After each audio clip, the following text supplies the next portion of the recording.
mi madre conmigo a todos los sitios, que ella es la que... Tiene un poco de caña, ¿no? Por si te subes un poco a la parra.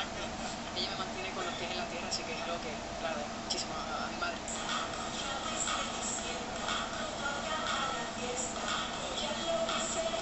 ¿Qué harías por Abraham Mateo? Daría mi vida, todo. ¿Harías un tiro por él? Sí, es perfecto. Tío, no estáis locas. Es genial, es lo mejor. La vida vale mucho más que un chico. Sí. ¿Cómo te demuestra que te quiere? Pues por Twitter, por las redes sociales, por sus acciones, por todo. Eso es amor. Para acabar, eres conocido porque siempre llevas gorra. Tenemos un regalo para ti y es la gorra aquí autóctona del País Vasco, que es la chapela. Es para ti. Entonces te va a pedir que te la pongas. Sí, Muy bien. ¿cómo se pone? Esto es vasco, no, de con pedigrí.